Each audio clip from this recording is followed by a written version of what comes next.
আল্লাহ কবুল করেন, জোরে বলি আমিন। আরো জোরে আমিন। নিঝুম মজুমদার নাম শুনেছেন তো? হারপিক মজুমদার, হ্যাঁ, এই বদমাইশ বহু বাজে কথা বলেছে। আমার দেশে এরকম বদমাইশ আরো আছে, সব ঘাপটি মেরে আছে, সব চুপ মেরে আছে। যুবকরা, তোমরা একটা পরিবর্তন এনেছ, তোমাদের হাতে আগামীর বাংলাদেশ। তোমরা যদি উচ্ছৃঙ্খল হও, তোমরা যদি চরিত্রহীন হও, তোমরা যদি মাদকাসক্ত হয়ে পড়ো, তোমরা যদি অবৈধ নারী আসক্তিতে যদি জড়িয়ে পড়ো, তোমরা যদি উচ্ছৃঙ্খল জীবনযাপন গ্রহণ করো, আবার হারিয়ে যাবে সবকিছু। অতএব তোমাদের এক আদর্শ উজ্জীবিত হতে হবে, তিনি হচ্ছেন মুহাম্মদ সাল্লাল্লাহু।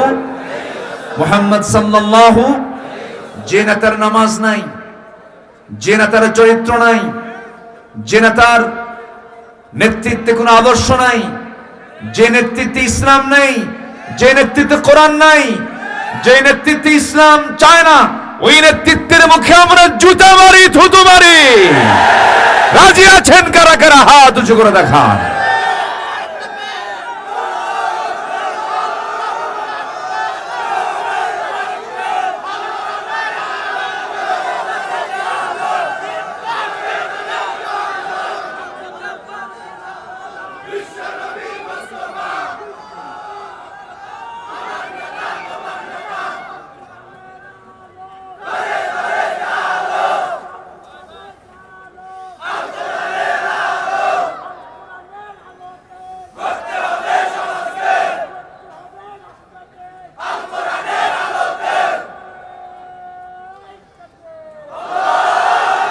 আল্লাহ কবুল করুন, জোরে বলি আমিন। সম্মানিত ভাইয়েরা, সম্মানিত বন্ধুগণ, রাসূলকে যদি আপনি শুধু নামাজে মানেন, রাসূলকে শুধু যদি আপনি রোজায় মানেন, নামাজে মানবো, রোজায় মানবো, মেসোয়াকে মানবো, মিষ্টি খাওয়াতে মানবো, ঘুমাতে মানবো, জুব্বায়ে মানবো, দাড়িতে মানবো, সুরমাতে মানবো, দাঁত ভাঙ্গা সুন্নত মানবো না, রাষ্ট্র গঠনের সুন্নত মানবো না, আপনি উম্মত নন, আপনি ভণ্ড, আপনি প্রতারক। সমাজে আছে না নাই এরকম? আছে না নাই? সব দেখলাম তো, সব দেখা শেষ। কেউ 25 বছর, কেউ 16 বছর, দেখলাম না, দেখেছি না, সব দেখা শেষ। আগামীর দেশ হচ্ছে কোরআনের দেশ ইনশাআল্লাহ। আল্লাহ কবুল করুন, আল্লাহ কবুল করুন। আমাদের নেতা আছে না নাই? মুহাম্মদ সাল্লাল্লাহু। আমাদের রব আছে না নাই? কে? আমাদের সংবিধান আছে না নাই? কে? আমাদের দল আছে না নাই? তার নাম ইসলাম। তার নাম কি? অতএব এই সমস্ত কথার ভিতরে এই মূল বিষয়ে ফাংশনে যদি কেউ নাক গলাতে চায়, একদম গলা চিপে ধরবো আমরা। এই ক্ষেত্রে কোনো আপোষ করা, কারণ ঈমান কি? ঈমানটাকে আমার ধরে রাখতে হবে। সম্মানিত ভাইয়েরা, রাসূল কেমন ছিলেন, তার আদর্শকে আমরা ফলো করব, জোরে বলি ইনশাআল্লাহ। যুবকরা, তোমাদের জন্য আমি ওয়াজ রেডি করেছি, তোমরা ভালো হও। গার্লস স্কুলের সামনে যেন সিট হয়ে পড়ে থেকো না। এগুলো আকাম কুকাম করা যাবে না, এগুলো লস প্রজেক্ট। কি প্রজেক্ট? চুরি, ফিতা, ফুসকা, যা খাওয়া বা যা কিনে দিবা সব লস। সব কি লস।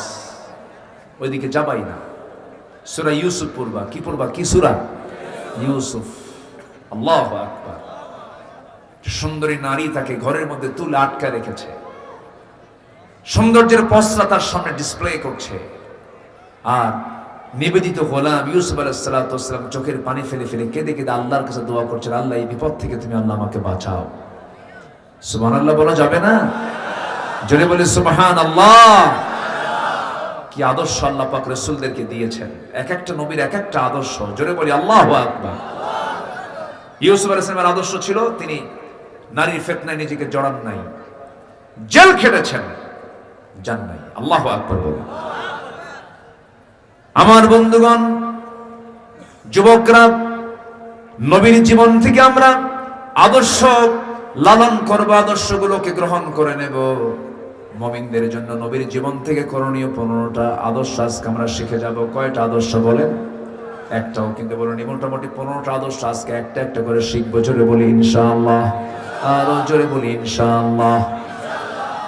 তাহলে এতক্ষণ ধরে আমরা শুনেছি সব নবীকে আল্লাহ পাক নাম ধরে ডাক দিয়েছেন, কিন্তু আমার নবীকে আল্লাহ পাক একটাবার নাম ধরে ডাকলেন না, তাকে নাম দিয়েছেন যে লকবগুলো, সেই লকবগুলো ব্যবহার করে ডাক দিয়েছেন। ডাক দিচ্ছেন কি? ইয়া আইয়ুহাল মুযাম্মিলু কুমিল লাইলা ইল্লা কালিলা। জোরে বলি আল্লাহু আকবার। আমার নবীর নাম মুযাম্মিল। কি নাম? আমার বাম পাশে বসে আছেন, ওনার নাম কি? ইয়া আইয়ুহান নাবিয়্যু ইয়া আইয়ুহাল মুযাম্মিল কুমিল লাইলা ইল্লা কালিলা। হে বস্ত্রাচ্ছাদনকারী ব্যক্তি। এরপর আরেক জায়গায় বলছেন ইয়া আইয়ুহাল মুদ্দাসসির কুম ফানযির রাব্বাকা ফাকাব্বির। আরেক জায়গায় ডাক দিচ্ছেন ইয়া আইয়ুহার রাসূল বাল্লিগ মা উনজিলা ইলাইক। আরেক জায়গায় সুন্দর করে তার নাম নিচ্ছেন, কিন্তু সিফাত বাদ যাচ্ছে না। মুহাম্মাদুর রাসূলুল্লাহ ওয়াল্লাযীনা মাআহু আশিদ্দাউ আলাল কুফফারি রুহামাউ বাইনাহুম। জোরে বলুন আল্লাহু আকবার।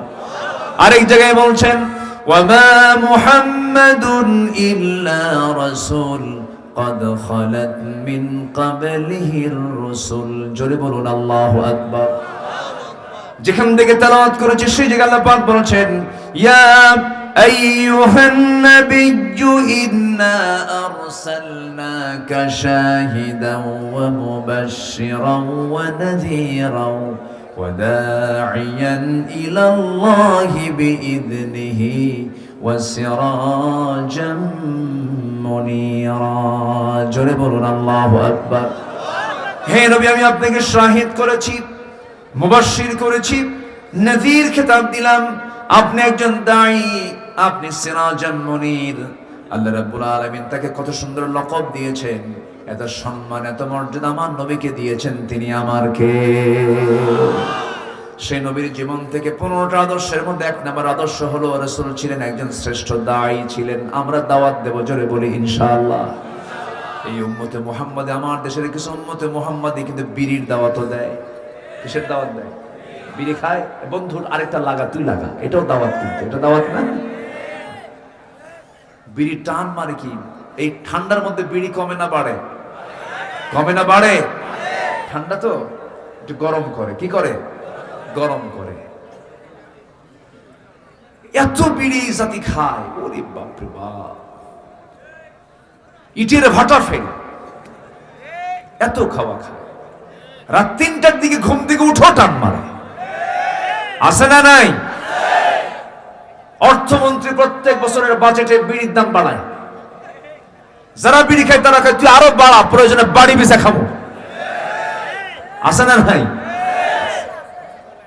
এগুলো খাওয়া যাবে না। সব নেশা বাদ দিতে হবে। কারণ এই মুখে নেব কার নাম? কার নাম নেব? জিহ্বাকে কন্ট্রোল করতে হবে। এই জিহ্বায় সবকিছু নেওয়া যাবে না, সব কথা বলা যাবে না, সব খাবার খাওয়া যাবে না। অকুলু লিন্নাসি হুসনা কুলু মিম্মা কুলু মিন তাইয়্যিবাত মা রাযাকনাকুম। পবিত্র কিছু খাও আর সুন্দর কিছু কথা বলো। কার কথা? আল্লাহর কথা। এজন্য আমরা কোনো নেশার দিকে যাব না। আপনি বিড়ি খাবেন, এটা একটা পাপ। এই পাপের চিহ্ন আল্লাহ পাক আপনার চেহারায় তুলে দিবেন। যে বিড়ি খায় তার ঠোঁট কি হয়? বলেন কি হয়? কালো হয়। ও ঠোঁট বলে দেয় ওটা পাক্কা কি খোর। আরো জোরে, বিড়ি খোর। হ্যাঁ, খাওয়া যাবে না। পান খান, সমস্যা নাই, পানের মধ্যে কোনো সমস্যা নেই। পান রস স্টমাকের জন্য ভালো, হজমে কাজ করে। কিন্তু পানের সাথে আবার হাকিমপুরি রহমতুল্লাহ আলাইহি কেন? এখানে কথা আছে না নাই? আছে না নাই? এগুলো খাওয়া যাবে না। আমার নবীজির দাঁতটা ছিল কত পরিচ্ছন্ন। আমার রাসূল যখন হাসি দিতেন তখন মুক্তোর দানার মতো দাঁতগুলো ঝিলিক মারত। জোরে বলি সুবহানাল্লাহ। চাঁদের চেয়ে সুন্দর তুমি নবী আমার সাল্লে আলা, চাঁদের চেয়ে সুন্দর তুমি নবী আমার সাল্লে ওয়ালা। আল্লাহু আকবার। তার আমরা উম্মত, আমরা আমাদের চেহারা কি নষ্ট করব? বিড়ি খায় কালো বানাবো? আল্লাহ কবুল করুন। জোরে বলি আমিন। দাওয়াত দিতে গেলে মুখ দিয়ে কথা বলতে হয় না? যদি মুখ দিয়ে যদি বিড়ির গন্ধ বের হয় কেমনে দাওয়াত দিবে? এই জন্য দায়ীর চেহারার মধ্যে সৌন্দর্যের দরকার আছে না নাই? আচ্ছা, দাওয়াত দেব আমরা। রাসূল দাওয়াত দিয়েছেন সুন্দর করে, কত সুন্দর করে তার দাওয়াত পদ্ধতি ছিল।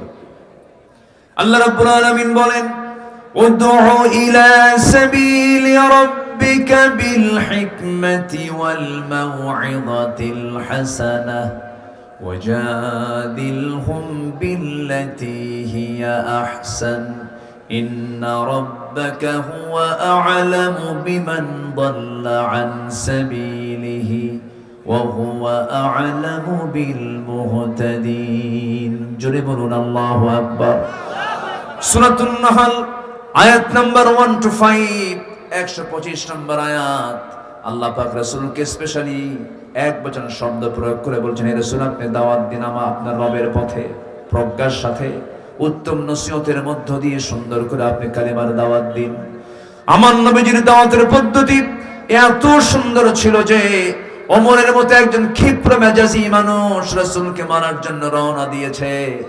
সেই ওমরে ফারুক তরবারিটা নবীর পায়ের নিচে রেখে দিয়ে ঘোষণা দিচ্ছে, আশহাদু আল্লা ইলাহা ইল্লাল্লাহু ওয়াহদাহু লা শারীকা লাহু ওয়া আশহাদু আন্না মুহাম্মাদান আবদুহু ওয়া রাসূলুহু। আমার বন্ধুগণ, আমার নবীর জন্ম যে সমাজে, সেই সমাজের মানুষ খুব জঘন্য ছিল, খুব খারাপ মানুষ ছিল, এত জঘন্য ছিল। সেই জঘন্য একটি সমাজ থেকে আমার রাসূল দাওয়াত দিয়ে দিয়ে কেমন ধরনের মানুষ বের করে আনলেন। আমার বন্ধুগণ, আমার নবী যে সমাজে জন্ম নিয়েছেন সেই সমাজের মানুষ এত নোংরা ছিল যে নিজের মাকে পর্যন্ত বিয়ে করত। জোরে কর নাউযুবিল্লাহ। নিজের মা, বাবার সৎ মাকে তালাক দিয়েছে, বাবার সৎ মাকে তালাক দিয়েছে, পরের দিন ছেলে গিয়ে সৎ মাকে বিয়ে করে আনতেছে। এত নোংরা ছিল, এত জঘন্য ছিল ওই সমাজের মানুষ। কাবাকে সামনে রেখে, কাবা শরীফ, কাবা ঘর, আল্লাহর ঘর কাবা, তাকে সামনে রেখে উলঙ্গ হয়ে তারা তওয়াফ করত, সবে উলঙ্গ হয়ে যেত। এত নোংরা সেই যুগের মানুষগুলো ছিল। আর সেই নোংরা সমাজ থেকে আমার নবীজি কি দাওয়াত দিলেন, কি পদ্ধতি অবলম্বন করলেন যে বের করে আনলেন আবু বকরকে, ওমরকে, ওসমানকে, আলীর মতো এই সমস্ত লোকগুলোকে সেই জাহেলি সমাজ থেকে বের করে আনলেন। সুবহানাল্লাহ বলা যাবে না? যদি বলে সুবহানাল্লাহ। এক সাহাবী নবীর সামনে কান্দে। রাসূল বলেন, সাহাবী তুমি কান্দো কেন? শুধু অঝরে ঝরায় কাঁদতেছে কয়েকদিন ধরে। রাসূল বলছেন, তুমি কি দিন গ্রহণ করে ভুল করছো নাকি ঠকছো? কান্দো কেন? হুজুর আমি তো কাঁদতেছি ইসলাম গ্রহণের জন্য নয়, আমি কাঁদতেছি এমন একটা বিষয় আমার বারবার উকি মারছে আমার মনের ভিতরে, আমি এটাকে বাদ দিতে পারছি না। আমার সব গুনাহ মাফ হতে পারে, আমার মনে হয় এই গুনাহটা মাফ হবে না। রাসূল বললেন, তুমি কি গুনাহ করছো বলো তো? আমার নবীর সামনে সাহাবীটা সুন্দর করে বসে গেলেন। রাসূল তাকে সাহস জুগিয়ে বলেন, বলো তোমার কি হয়েছে বলো। সাহাবী কান্দে আর বলে, হুজুর আমার কোনোদিন মনে হয়নি আমি জাহেলি সমাজের মানুষ ছিলাম, এটা ডন্ট কেয়ার, কিছু মনেই করিনি, কিন্তু দিন গ্রহণ করার পর একটা রাত আমার ঘুম হয় না একটা কারণে। কেন? নিজের হাতে আমার মেয়ে সন্তানকে আমি খুন করেছি। রাসূল বললেন, খুন কেমনে করলা বলো? হুজুর সন্তান আমার স্ত্রী গর্ভে। বললাম যাও মার বাড়িতে যাও, সন্তান যদি ছেলে হয় নিয়ে আসবা, মেয়ে হলে পরে জীবন্ত পুঁতে হত্যা করে আমার কাছে চলে আসবা, মেয়ে সন্তানের চেহারা আমি দেখতে চাই না। পাঠায় দিলাম। বউ আমার সঙ্গে মিথ্যা কথা বলে সন্তানটা হয়েছে মেয়ে, কিন্তু মৃতর তথ্য দিয়ে সন্তানকে অন্য বাড়িতে রেখে ধীরে ধীরে বড় করেছে। 6 বছর বয়স, কোনোদিন আমার চোখের সামনে ধরা পড়েনি, একদিন আমার চোখের সামনে ধরা পড়ে গেছে। আমার মতোই চোখ, আমার মতোই কপাল, আমার মতোই হাত পা।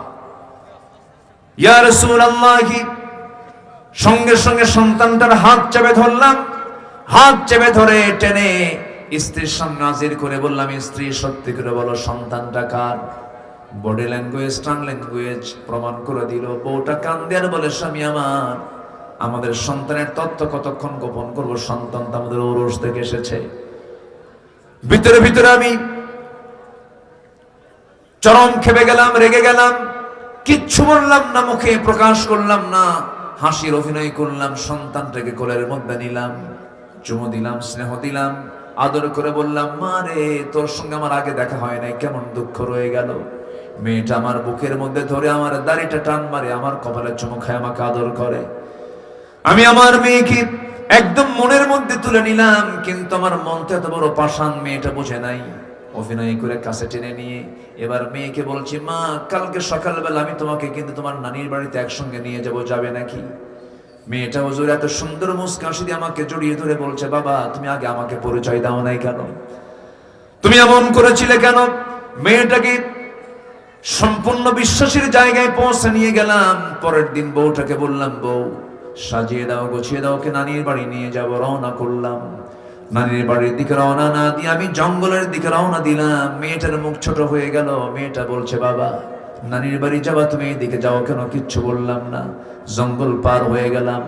জঙ্গল পার হওয়ার পর আমি যখন সামনের দিকে ফাঁকা জায়গায় যখন কোদাল হাতের মধ্যে নিলাম, মেয়েটার মুখ ছোট হয়ে গেল। কোদাল দিয়ে গর্ত খনন শুরু করে দিলাম। মেয়েটা বারবার বলছে, বাবা, নানির বাড়ি কখন যাবে? তুমি তো আমাকে কিচ্ছু বলো না। কিচ্ছু বললাম না। গর্ত খনন করি হুজুর। আমি যখন কোদাল দিয়ে গর্ত খনন করি, মাটির ছিটকে সে আমার দাড়ির ভিতরে ঢুকে যায়।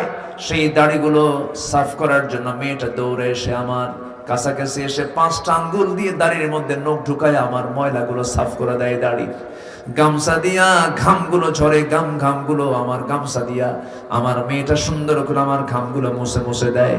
আর বলে, বাবা, গর্ত খনন কেন করছো? তখন তুমি নানির বাড়ি যাবা। কিচ্ছু বললাম না। গর্ত খনন যখন শেষ হয়ে গেল হুজুর, মেয়েটাকে বললাম, মা, দেখো তো গর্ত খনন কেমন হয়েছে। আমার মেয়েটা সরল মনে মুস্কে একটা হাসি মেরে গর্তের কাছাকাছি চলে আসলো হুজুর। আমার মেয়েটা উকি মেরে যখন একটু নিচু হয়ে যখন গর্তের ভিতরে সাইডটা যখন দেখতে নিয়েছে, আমি চট করে পিছন দিকে আসলাম। চক্ষু বন্ধ করে পিছন দিকে এমন জোরে ধাক্কা মারলাম, এক ধাক্কায় মেয়েটা গর্তের মধ্যে পড়ে গেল। উপর হয়ে পড়ে থাকলো কিছুক্ষণ। চিত হয়ে দুইটা হাত এক জায়গায় করে বলছে, আব্বা, বুঝতে পেরেছি মার কথাটাই সত্য হয়ে গেছে। তুমি আজকে আমাকে এখানে মারার জন্য নিয়ে এসেছো বাবা। আজকে তুমি আমাকে মেরেই ফেলবে, কিন্তু শেষবারের মতো আমি তোমার মেয়ে হয়ে একটা আবদার তোমার কাছে করব বাবা। আমি তোমার কাছে আজকে একটা বারের মতো প্রাণ ভিক্ষা চাই, আমার একটা বার বাঁচায়া দাও। আমি তোমার কাছে ওয়াদা করলাম, এই অবহেলিত চেহারা আমি তোমার সামনে মৃত্যু আর কোনোদিন দেখাবো না। বারবার আমি আমার মেয়ের দিকে তাকালাম, কিন্তু আমার এই পাষাণ হৃদয়ে মায়া দয়া হলো না। বারবার বলতেছে, কিন্তু দিলটা নরম হলো না। শিরকিয়াতের কারণে, জাহালাতের কারণে হাতের মধ্যে পাথর নিলাম। পাথর নিয়ে চোখ বন্ধ করে সন্তানটার কলিজা বরাবর যখন পাথর দিয়ে যখন ফিকা মারলাম, বুক বরাবর গিয়ে সিটকে পড়লো। সিটকে রক্তগুলো বের হওয়া শুরু করলো। ফিঙ্কি দিয়ে রক্ত বের হওয়া শুরু করলো। ভিতরে থেকে একটা আওয়াজ বের হলো, আব্বা। এই ডাক আমার কানে এসে ধাক্কা লেগেছিল। সেই দিন কিন্তু তেমন কোনো প্রতিক্রিয়া হয় নাই, কিন্তু যেদিন আমি ইসলাম কবুল করেছি সেই দিন থেকে নিয়ে আজ পর্যন্ত প্রত্যেক রাতে যখন ঘুমাতে যাই, তখন পিছন থেকে আমার সন্তান ওই আব্বার ডাকটা আমার কানে আসে, বারবার ধাক্কা খায়। আমার সহ্য হচ্ছে না হুজুর। আমার মনে হয় সবগুলো গুনাহ মাফ হবে, আমার এই গুনাহটা মাফ হবে না হুজুর। পাথর চাপা দিয়া, মাটি চাপা দিয়া জন্মের মতো আমি শেষ করে দিয়েছি। রাসূল সাহাবীকে বুকের সঙ্গে জড়িয়ে ধরে বলছে, দাহি কলবি রে, চিন্তা করিস না, আমার আল্লাহ রহমান রহিম। ইসলাম গ্রহণের কারণে এই গুনাহ তোর জীবন থেকে আল্লাহ রাব্বুল আলামিন মাফ করে দিয়েছে। জোরে বলি সুবহানাল্লাহ। সেই খুনে ধরা অসভ্য বর্বর একটা এত নিচু জাতিকে বিশ্বের সেরা জাতিতে রূপান্তরিত করেছেন কোন জাদু মন্ত্র টোনা যন্ত্র দিয়ে নয়। দুনিয়ার কোনো তন্ত্র মন্ত্র দিয়ে না, একমাত্র আমার নবীজি সমাজটাকে চেঞ্জ করেছেন কি দিয়া? বলেন কি দিয়া? সেই রাসূল সেই সমাজে দাওয়াত দিয়ে ওই লোকগুলোকে 100 কাঠিতে আবদ্ধ করেছেন। সেই দাওয়াত আমরা দেব। এখন দাওয়াতের সুযোগ এসেছে। যুবকরা, তোমার গ্রামে কোন বাড়ি থেকে মহিলা বোরকা ছাড়া বের হয়, সেই বাড়ির মুরব্বীকে গিয়ে বলবে, আপনার মেয়ে বোরকা ছাড়া বের হলে আমাদের অসুবিধা হয়। কি আমরা যুবক, আমরা ইয়াং, আমাদের যৌবন টকবক করে, আমরা যৌবনে পদার্পণ হয়েছে। আপনার মেয়েকে এই গ্রাম থেকে যদি আপনি বাইরে যেতে বলেন, বোরকা ছাড়া বের হওয়ার কোনো সুযোগ নাই, একদম পুরো আলটিমেটাম দিয়ে দিবা। ঠিক কিনা বলেন? এখন ওপেন দাওয়াত দিতে হবে। আপনার গ্রামের মাতব্বর নামাজ পড়ে না, আপনি বলবেন আপনি মাতব্বর থাকেন, সমস্যা নেই, কিন্তু নামাজ পড়তে হবে।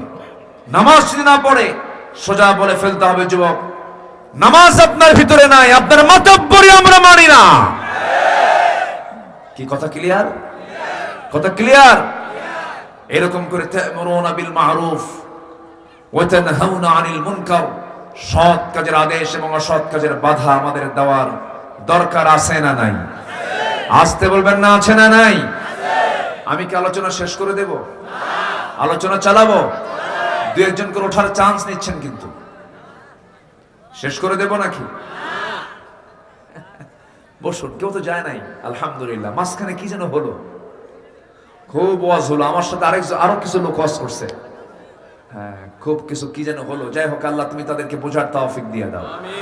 জোরে বলি আমিন। যদি কেউ পরিকল্পিতভাবে কোনো ষড়যন্ত্র করেই থাকে, না বুঝে করে থাকে, আল্লাহ তুমি তাকে মাফ করে দাও। আর যদি মুনাফিকি চালনে যদি কিছু করে থাকে, কোরআনের গজব ওর উপরে নাযিল হবে। ঠিক কিনা? কোরআনের সঙ্গে যারা বেয়াদবি করে, ওর চেয়ে বড় বেয়াদব আছে? আমার দিকে তাকান। নাম্বার 1 বলেছি, দাওয়াত দেব আমরা নবীর মতো। জোরে বলি ইনশাআল্লাহ। জোরে বলি ইনশাআল্লাহ। দাওয়াত দিতে গেলে রাগ দরকার না ধৈর্য দরকার?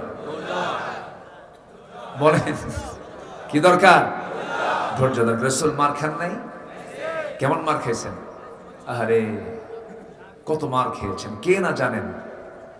প্রচুর মার খেয়েছেন, কিন্তু নবীজির ধৈর্য ছিল কম না বেশি? রাসূল হাসি মুখে বরণ করে নিয়ে বলেছেন, ওরা বোঝে নাই, আমি ওদেরকে মাফ করে দিলাম। জোরে বলে সুবহানাল্লাহ। অনেক লম্বা লম্বা কথা আছে। আমাকে কমিটি অনেক আগেই বলেছিলেন যে হুজুর একটু মাঠের কালেকশনটা নিলে একটু ভালো হয়। এখানে একটা কবরস্থান করা হয়েছে, 6% মাটি, সেখানে সবার জন্য উন্মুক্ত কবর, যেন সেখানে কবর দেওয়া যায়, এরকম একটা ব্যবস্থা তারা করেছেন। এই মাহফিল কমিটির কি নাম? যুব উন্নয়ন ক্লাব। তারা এই সিদ্ধান্ত নিয়েছেন, কিনেছেন তারা। শুধু 50,000 টাকা বাদ আছে, তাহলে তারা এটা ফিল আপ করে এই জমিওয়ালাকে আজকে তারা চেক দিয়ে দিবেন। এই চেক তারা হাতে নিয়ে আছেন। তো 50,000 টাকার একটা ঘাটতি মাহফিল কমিটি ফিল করছে ওই কবরস্থানকে কেন্দ্র করে। এবং আমি আমার সাথে আমরা একসঙ্গে রাতের ডিনারটা সেরেছি, রাতের খাবারটা আমরা খেয়েছি। আমাদের জহির ভাই আছেন, জহির ভাই, তিনি আমাদের ডান পাশে বসে আছেন। তিনি গত বছরও তিনি কিছু দান করেছেন। আমার মনে হয় জহির ভাই এই যে গ্যাপটা আছে উনি পূরণটা করে দিবেন। কি মনে করেন আপনারা? পারবেন না ইনশাআল্লাহ? উনি রাজি হয়ে গেছেন। জোরে বলি আলহামদুলিল্লাহ। জোরে বলি আলহামদুলিল্লাহ। আল্লাহ কবুল করুন। জোরে বলি আমিন। তো এখন একটু চাদর দেব আমি। চাদরে আমরা যে যা পারি কম বেশি আমরা একটু দেওয়ার চেষ্টা করব। শীতের রাত তো, আমি আগে বলিনি কেন যে উঠেই তো বলা যায় না। আমি এই পয়েন্টগুলো শেষ করতে চাচ্ছিলাম, কিন্তু বারবার আমার কাছে চিরকুট আসতেছে। সমস্যা নাই, একটু চাদর যাবে, ব্যাগ যাবে। যদি আপনার কাছে যদি যায়, আমরা কি দেব না? একটু আল্লাহর পথে আমরা দেব না ইনশাআল্লাহ?